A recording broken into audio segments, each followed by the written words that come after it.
Special person से मिलने आए हैं, सूरज सर। थोड़ा सा सस्पेंस रखते हैं उनके बारे में, वो जब आएंगे उनकी थोड़ी सी तारीफ उनके सामने।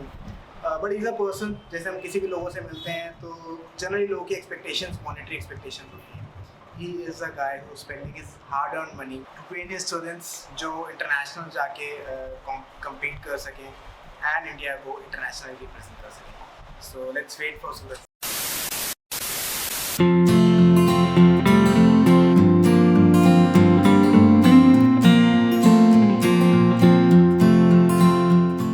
जितना मैं सूरज सर को जाना, he is not that kind of person जो लालच में लोगों के साथ जुड़ते हैं। मिलके बड़ा अपनापन सा लगा सर से। एंड स्टूडेंट्स के लिए जो आप जितना करते हो, जो एनर्जीज हैं आपके पास स्टूडेंट्स को लेके, दैट इज़ रियली इंस्पायरिंग। क्योंकि कई बार होता है लोग सिर्फ पैसे में लगे रहते हैं। आप जो कमा रहे हो कई बार वो भी आप सब लगाने को तैयार रहते हो अपने सपने के लिए, अपने ड्रीम्स के लिए। तो एक इंट्रोडक्शन सर आपके। सो एक्चुअली पहली बात की थैंक यू आपको कि आप मेरे बारे में कुछ जानते हैं और इतना ज़्यादा जानते हैं जितना मैं भी नहीं जानता। सो एक्चुअल रीज़न है कि जैसे आप एक नॉर्मल लाइफ अगर लोगे, इंट्रो का मतलब I am the basic person. आपके अगर मेरे बारे में आप जानना चाहते हैं तो आपके क्लास में कोई भी एक कॉमन बच्चा आप पकड़ लो, मैं वही हूँ। ठीक है, मैं कोई स्पेशल चीज़ नहीं हूँ, मेरे में कभी भी कुछ स्पेशल रहा नहीं है। बट हाँ, स्पोर्ट्स का मतलब कोई एग्जैक्ट गेम का मतलब नहीं समझ में आता था मुझे फिजिकल एक्टिविटीज़ पसंद थी बचपन से। तो एक्चुअली घर में मैं अगर मार भी खाया हूँ तो सिर्फ खेलने के लिए, और कोई रीज़न नहीं हुआ था कभी। कहीं को मैं ज़्यादा ही खेलता था, मतलब कुछ ज़्यादा ही। सो अगर बेसिकली बोलूँ तो मुझे ऐसा नहीं है कि इंजीनियरिंग मैंने एवे ही कर ली। फिज़िक्स में मुझे इंटरेस्ट था। मुझे फिज़िक्स के लॉज, ऑप्टिक्स और कैसे चीज़ें, लॉज क्या होते हैं, विस्कोसिटी क्या होता है, कैसे काम करता है। आप बने ही मार्शल आर्ट्स के लिए थे, बीच में बस आईटी में थोड़े टाइम के लिए चले गए बस। अगर आप ऐसा कहना चाहेंगे तो कह सकते हैं, बट एग्जैक्टली मैं ऐसा कहना चाहूँगा कि मार्शल आर्ट हमेशा मेरे पास था। क्योंकि मैं जब कॉलेज में पढ़ता था तब भी मैं मार्शल आर्ट करता था। मैं अपनी अगर माहौल नहीं मिला तो मैंने माहौल बनाया, क्योंकि इंजीनियरिंग एक टेक्निकल फील्ड है, उधर गेम का कोई स्कोप नहीं होता। तो मैंने सोसाइटी बनाई जिधर मेरे को प्रैक्टिस करने को मिला, मैं बच्चों को प्रैक्टिस करा पाया। सो आई क्रिएट, मेरे पास हमेशा मार्शल आर्ट रहा, मार्शल आर्ट मेरे साथ ही था हमेशा। बट इन प्रोफेशनल फील्ड अगर मैंने कुछ चूज़ किया तो वो इंजीनियरिंग थी। सो इंजीनियरिंग एक रास्ता समझ सकते हैं, बीच में रास्ते में मुझे मिला। बट इट्स नॉट कि मैंने कहीं शिफ्ट किया। मैं मार्शल आर्ट बचपन से करता था, अभी भी करता हूँ, और अगर जिंदा रहा बुढ़ापे तक तो तब तक भी करता रहूँगा। पहले थोड़ी सी कॉलेज लाइफ पे आते हैं। स्टूडेंट्स के लिए बहुत सारी स्टोरीज होंगी। आज स्टूडेंट सर की स्टोरी सुने ज़्यादा मज़ा आएगा। तो सर, जैसे कॉलेज लाइफ में कुछ मस्तियाँ होती हैं, कुछ मोमेंट्स होते हैं कि, तो एक बहुत इंटरेस्टिंग चीज़ ये हुई थी कि गलती से मेरे 2-3 फ्रेंड बने क्लास में। और मैं जब एंट्री लिया था, मैं कार में ऐसे बाली पहनता था, वुडलैंड का बूट था, और उस समय थोड़ा और हैवी था मैं। तो रूम में खट खट खट खट करके घुसा था क्लासरूम में। तो 2-3 दिन तक मेरे से कोई बात नहीं करता था, बिकॉज दे यूज्ड टू, मतलब वो उनका परसेप्शन ऐसा था। और मेरी आंखें थोड़ी लाल रहती थी, मतलब क्योंकि प्रैक्टिस वगैरह चीजें वगैरह होती थी उस समय। तो वो ऐसा समझते थे कि ये मतलब रफ बॉय है, लड़ाई झगड़ा करने वाला है। कुछ समय के बाद कुछ दोस्ती हुई। तो आई कैन से कि 15 या 20 दिन के बाद एक लड़का मेरे बगल में बैठा हुआ था। उसने मुझे बोला कि, मेरे बच्चे यहीं बैठे हैं वो बोला कि अच्छा भाई, तू किधर का माल फूकता है? डायरेक्ट। मेरे पास आंसर नहीं था एक्चुअली उस समय, मुझे लगा एग्जैक्ट समझ नहीं आया। फिर मैं उस समय कुछ ऐसे हंस के टाल दिया बात को। फिर बाद में मुझे समझ में आया कि एक्चुअल में मैं क्लास में थोड़ा बहुत सो जाता था कभी, और मेरी आंखें लाल रहती थी। मैं पीजी में रहता था, खाना खुद से बनाता था, क्लास लिया 5-6 क्लासेस लिए। उसके बाद मेरे बैग में ही मेरा कपड़ा होता था, ड्रेस होता था। और उधर से ही मैं IGI स्टेडियम जाता था, जो INA के पास है। और फिर उधर से 4 घंटे की प्रैक्टिस के बाद फिर आता था, और रेगुलर शेड्यूल यही था मेरा। और रात को नींद नहीं आती थी मुझे, मतलब ऑब्वियसली 12-1 बज जाते थे। कुछ असाइनमेंट, कुछ नौटंकी, आप कॉलेज इंजीनियरिंग स्टूडेंट्स को पता है कि घुसते ही कितने सारे असाइनमेंट्स होते हैं। सो असाइनमेंट है, ये है वो, बीच में फिजिकल प्रेशर। तो मैं क्लास में एक बच्चे ने, एक प्लेयर मतलब मेरे एक स्टूडेंट मतलब साथ का है, उसने एक इमेज भी डाला था कि ऐसे बेंच है ना, बेंच पे लोग ऐसे सर रख के सोते हैं, एग्जैक्टली। पर क्योंकि मैं ऐसे रखता था तो दिख जाता था। ओके। तो what I used to do कि मैं स्लिप कर गया नीचे, मैं स्लिप कर जाता था और जो डेस्क के बीच में जगह होता है ना, उसमें ऐसे हाथ डाल के और ऐसे करके सो जाता अरे था। वाह। तो वो पीछे से फोटो ले लिया था उस चीज को और उसने फ्रेम करा के रखा है। वो जब भी कुछ ऐसी चीजें होती है तो वो जरूर ग्रुप पे शेयर करता है कि अच्छा यही है ना, ये सोता था। तो the reason behind those things were my practice. तो सर अब आते हैं मेडल्स वाले पार्ट पे कि Okay. कब आपको पता चला कि यस यही है जो सीरियसली आपको आगे चलना है लेके, क्योंकि कई बार क्या होता है हम लोग जिंदगी निकाल देते हैं ये सोचने में यार हमारे लिए बनी क्या चीज़ है या हम किस चीज़ के लिए बने हैं। तो आपको Okay. टाइम पे पता चल गया आप किस चीज़ के लिए बने हो, आपने उसको एक तरीके से किया भी एंड बहुत अच्छे से बहुत सारे मेडल्स भी जीते आपने जीते, आपके ये स्टूडेंट्स हमारे से सारे जीते। बच्चे हैं। मैं वही कह रहा हूँ, तो इट इज़ रियली इंस्पायरिंग। तो स्टूडेंट्स भी आते हैं, बट आपको कब पता चला कि आप इसके लिए बने हो? एक्चुअली मैं इस पे भी थोड़ा सा जो आप पूछ रहे हो उसको थोड़ा सा साइड में ले जाऊंगा। बिल्कुल, बिकॉज अगर आप मेडल, अचीवमेंट, सक्सेस या ऐसी किसी चीज वर्ड्स के बारे में बोल रहे हैं, मेडल का मतलब रिजल्ट होता है, आउटपुट होता है, सक्सेस होता है, या जो भी आप उसको समझो। बट अगर मैं पर्सनल थिंकिंग कहूँ तो I want to live in the moment. Result से मुझे ज़्यादा फर्क नहीं पड़ता।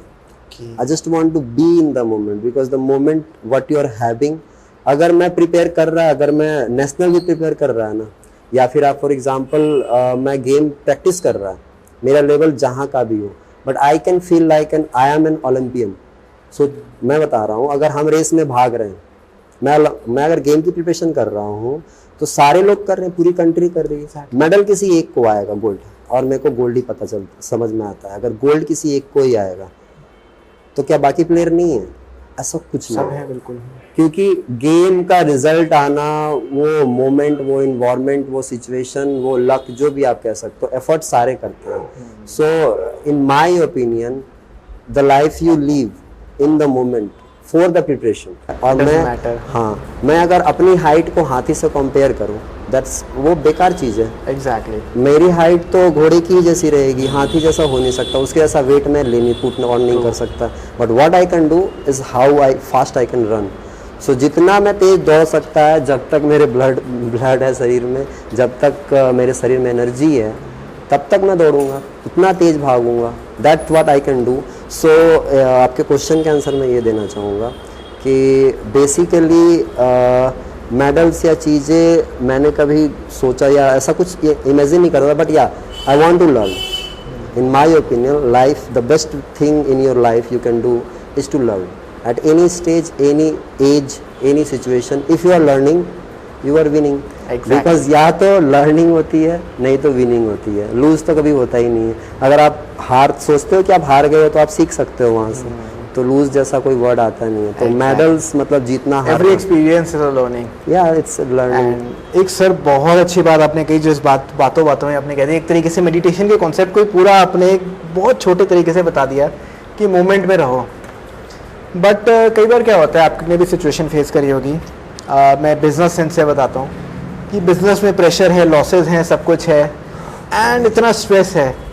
तो आपके साथ आप समझो एक सिचुएशन ऐसी है कि आपने कंपटीशन के लिए जाना है, आपके पास प्रेशर है, आपने जाना है, फंड्स भी इकट्ठे करने हैं, तो उस सिचुएशन को कैसे एंजॉय करते हुए आप आगे चलते हो? The first attitude sports person have कि वो कभी हार नहीं मारता।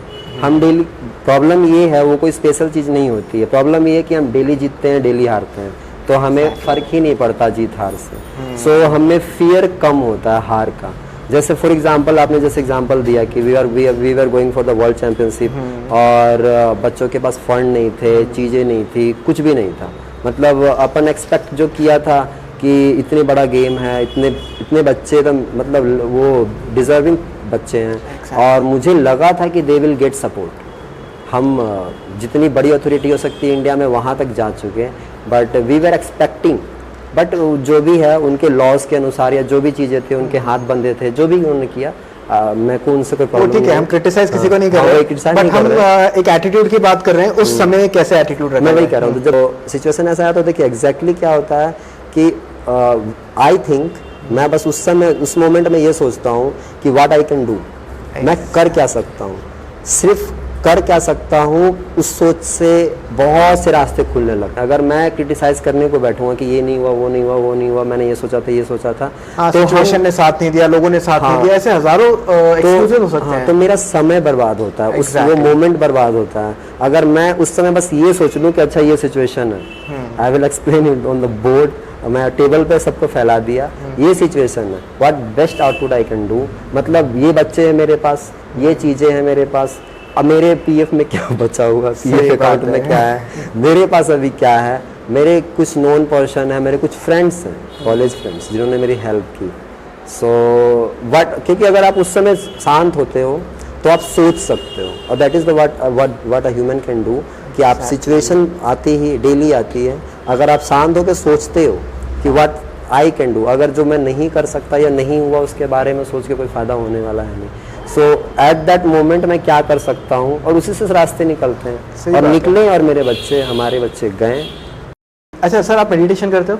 एक्चुअली मेडिटेशन जो हम देखते हैं चीज़ों को बैठकर मेडिटेट करना, तो मैं एक आप जैसे मैंने बोला कि मैं फिजिकल एक्टिविटी में इंटरेस्ट रखता हूँ। सो मेडिटेशन अगर मैं बोलूँ जिसे मैं मेडिटेशन समझता हूँ, जैसे हमारे आर्टिस्टिक के फॉर्म्स होते हैं, meditation is just to focus exactly at a point. आप किधर फोकस किए हो किसी एक चीज़ पे, मेडिटेशन जो बैठकर एक दीप को देखते हैं, उसके प्रज्वलित मेडिटेशन बस ये है कि हमारा जो माइंड इधर उधर भाग रहा होता है उसको एक जगह फोकस में लाना। फोकस करना। So we martial artist actually fighter तो हैं ही, साथ में आर्ट होते हैं हमारे, Exactly. मूवमेंट्स होते हैं। तो if you are practicing your moves, that's a meditation. आपके स्टूडेंट्स हैं, Yeah. आई थिंक स्पेशल भी हैं बहुत, इनकी वीडियोस भी देखी हैं मैंने, बिल्कुल बिल्कुल। तो बड़ा ना अच्छा लगता है जब वीडियोस देखते हैं, इंडिया का फ्लैग कहीं बाहर कंट्री में लहरा रहा हो, और इंटरनेशनल स्टेज पे आप मेडल्स लेके आ रहे हो, मेडल्स नहीं भी ला रहे हो, आपने एटलीस्ट रिप्रेजेंट किया है, वो बहुत बड़ी बात होती है। Actually I salute you all. आप सब ने कंट्री को प्राउड किया है, इंटरनेशनल आपने रिप्रेजेंट किया है, यू ऑल आर ग्रेट।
तो गाइस इस एनर्जेटिक वीडियो का यहाँ पे एंड करते हैं। वीडियो के एंड का मतलब नहीं है कि दोबारा मिलते रहेंगे हम सर के साथ, अच्छी अच्छी चीज़ें सीखेंगे। जैसे आज हमें बहुत motivation milli.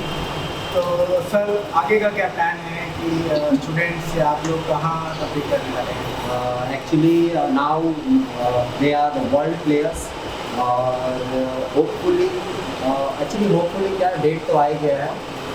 It's a big thing that in Jammu Kashmir, Srinagar, they are hosting Asian Championship. So all the Asian countries will participate and definitely our students will do their best. इसी energetic चीज़ के साथ में मतलब because एक player के लिए उसका गोल या सामने का जो चैलेंज होता है वही लाइफ होती है। सो दे हैव देयर गोल और अक्टूबर में ही उनका एशियन चैम्पियनशिप है और they will do their best. और बस इसी चीज़ के लिए मैं बस यही कहना चाहूँगा यहाँ पे कि प्लेयर्स को सिर्फ खुद नहीं बनता, वो हम पूरा समाज मिलकर से बनाते हैं। तो अगर क्योंकि प्लेयर को प्लेयर अपना काम कर सकता है, अगर उसका पूरा समाज उससे साथ देता है तो पूरे समाज के लिए वो रहता है। एक वॉरियर, एक कोई मिलिट्री के पर्सन जो होते हैं वो जैसे वो युद्ध करते हैं किसी देश, अपने देश के लिए, वैसे ही बट प्लेयर के कंधे पे वैसे ही हार होता है। तो जैसे हम रिस्पेक्ट करते हैं आर्म फोर्सेस की, डिफेंस फोर्सेस में सबकी रिस्पेक्ट करते हैं बिकॉज दे डिज़र्व दैट। तो मेरा ये ओपिनियन है पर्सनल कि हमें प्लेयर्स के लिए रिस्पेक्ट या फिर सपोर्ट जैसा भी आप कहते हैं उसे, तो हमें प्लेयर्स को ये देना चाहिए ताकि वो हमारे लिए लड़े और खुशी से लड़े, सिर्फ अपने लिए ना खेले वो, क्योंकि आप सपोर्ट करेंगे तो वो पूरे देश को अपने साथ लेके वहाँ करते हैं। सो आई रिक्वेस्ट कर सो गाइस आप लोगों का सपोर्ट होगा तो जो भी पावर है वो मल्टीप्लाई हो जाएगी। जो एनर्जीज हैं, इवन दो एनर्जी अभी भी कम नहीं है बट वो और मल्टीप्लाई होकर आगे बढ़ेगी। सो इसको एंड करते हैं। हमारा जो इवेंट है अक्टूबर में, उसके लिए हाउस ऑफ जोश गाइस।